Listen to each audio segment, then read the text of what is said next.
पान समाज अपने मांग को लेकर, आरक्षण को लेकर महारैली की। आपको बता दें ये सभी नेता हैं, देख सकते हैं दिन रात एक करने के बाद ये सभी अपनी मांग के लिए एक मंच पर सभी लोगों को एकजुट कर पाए हैं।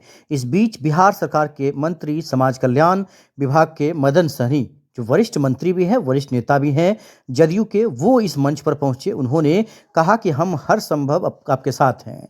मंत्री खासकर पूर्व मंत्री और राज्यसभा सांसद संजय झा इन समाज के लिए हमेशा वकील के तौर पर काम करते आ रहे हैं और वो फिर से करेंगे। मुख्यमंत्री नीतीश कुमार से उन्होंने पटना में इन समाज के लोगों को मुलाकात भी कराया था। इंटरव्यू सुनाते हैं केवटी विधायक मुरारी मोहन झा ने क्या कहा है और मदन सहनी ने क्या कहा है। सुनिए। पान समाज के लिए सम्मेलन के माध्यम से भी सरकार को आप लोगों के द्वारा धन्यवाद ज्ञापित किया गया और फिर से आपको यहाँ आना पड़ा है। तो हम लोग तो यही कहेंगे कि खास करके हम लोग माननीय मुख्यमंत्री नीतीश कुमार जी के बारे में आप भी अवगत हैं, हम लोग भी अवगत हैं। अभी हाल फिलहाल हम लोग आपको याद दिलाना चाहते हैं 2006 में पंचायत में अति पिछड़ों को पंचायत में आरक्षण दिया गया था। महिलाओं को 50% और अति पिछड़ों को 20% आरक्षण, और 2007 में भी फिर नगर निकाय में भी आरक्षण दिया गया। और 3 चुनाव हो जाने के बाद हाई कोर्ट ने आदेश दिया कि इन आरक्षण को समाप्त किया जाता है और आप चुनाव अगर कराना चाहता है निर्वाचन आयोग तो बिना आरक्षण का करा सकता है।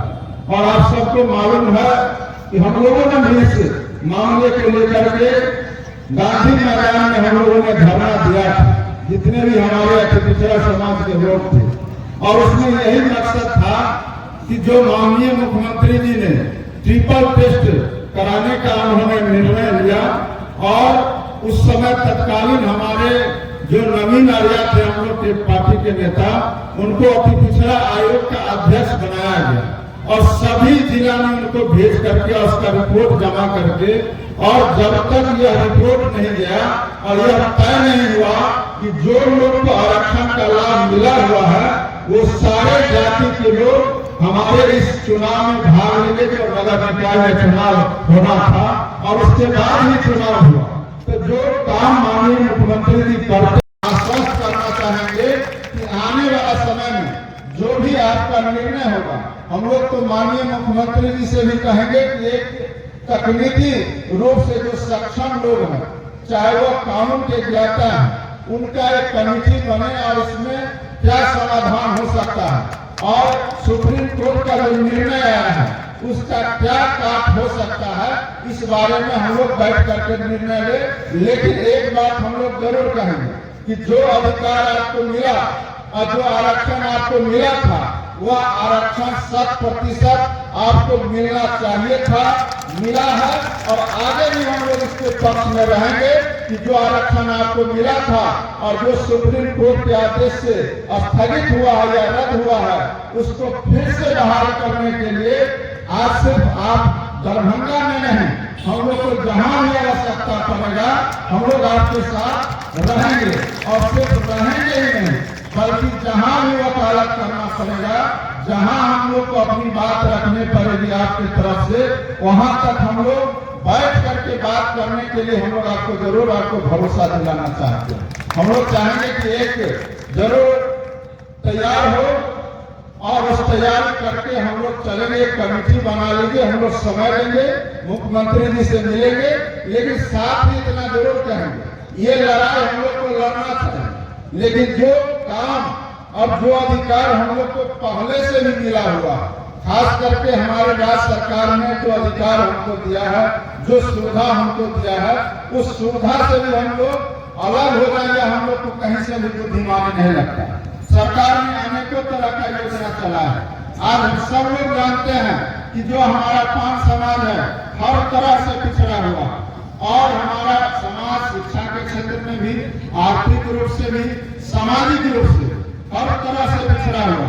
हम सरकारी नौकरी में भी अगर देखना चाहेंगे तो अंगुली पर गिन सकते हैं कि हमारे पान समाज के बिहार स्तर पर कितने लोग बड़े नौकरी में बैठे हुए। तो जरूरत इस बात का है कि हम अपने बच्चे को पढ़ाने का भरसक प्रयास करें। और आज के तारीख में कोई भी समाज, यह नहीं कि सिर्फ 5 समाज, किसी भी जाति के लोग, और चाहे वह कितना भी गरीब क्यों नहीं हो, यह नहीं कह सकता है कि हम तो गरीब हैं, हम अपने बच्चे को कैसे पढ़ा सकते हैं। और यह बात सब लोगों को समझना चाहिए। और समाज के सुप्रीम कोर्ट के द्वारा यह जो आरक्षण निरस्त किया गया है, शांतिपूर्वक आंदोलन आप लोग करें और माननीय प्रदेश के मुखिया आदरणीय मुख्यमंत्री नीतीश कुमार जी से, डिप्टी सीएम सम्राट चौधरी जी से, विजय चौधरी जी से, हमारे प्रदेश के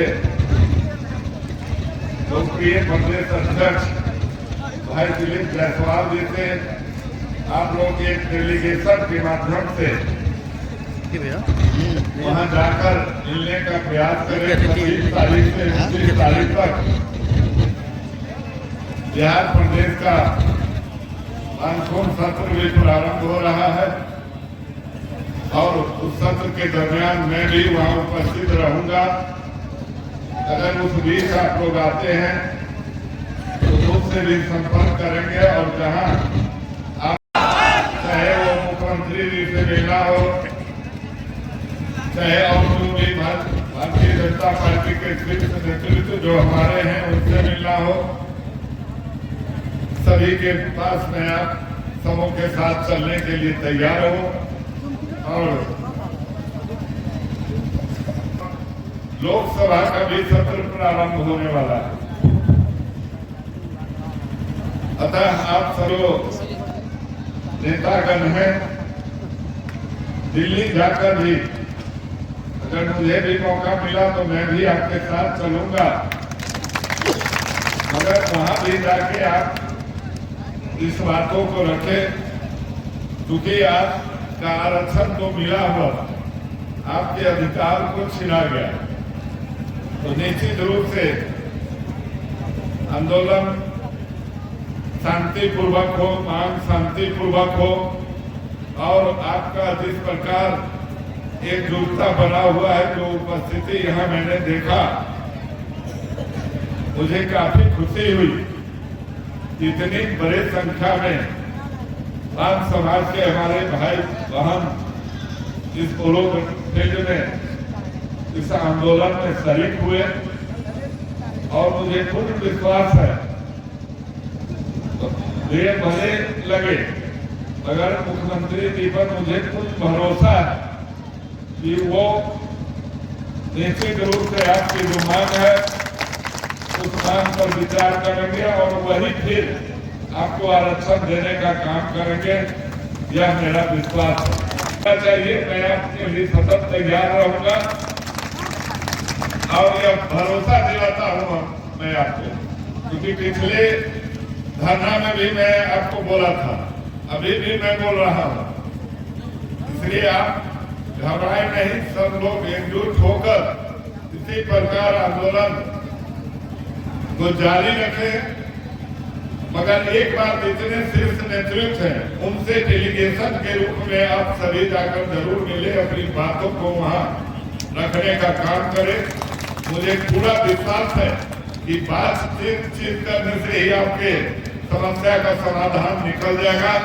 और इन्हीं शब्दों के आगामी 14 अप्रैल को आप लोग अभी महाराज जी को बोल रहे थे, 17 भूखा बांध करके पटना के गांधी मैदान में पहुंचना है और अपना हक और अधिकार लेकर आना है।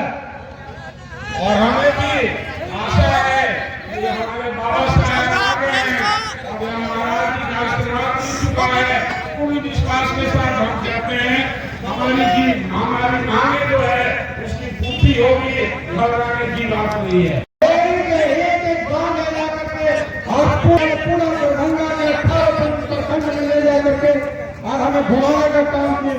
और एक यह जिम्मेवारी बनता है कि हम आरक्षण के लिए लड़े, अपने अधिकार के लिए लड़े, लेकिन हमारा समाज शिक्षित कैसे होगा, और शिक्षित जब तक आपको लाभ दिए जाते हैं और अभी तक हमको 50,000 से ज्यादा। और आपको मालूम होगा कि जब लोकसभा का चुनाव से पहले 50,000 लोगों को बिहार में गरीबी का आकलन हुआ था, जो जातीय गणना हुआ था, और पूरे बिहार में 94 लाख परिवार ऐसे पाए गए जिनकी मासिक आमदनी मात्र 6,000 रुपया। और आप सोच सकते हैं कि जिस परिवार का 6,000 रुपया महीना आमदनी होगा, मतलब 200 रुपया का रोजाना होगा, तो 200 रुपया में लोग खाना क्या खाएगा। समय बीत जाने के बाद सरकार के द्वारा जो तकनीकी कारणों से आपको लाभ नहीं मिल पा रहा था, उस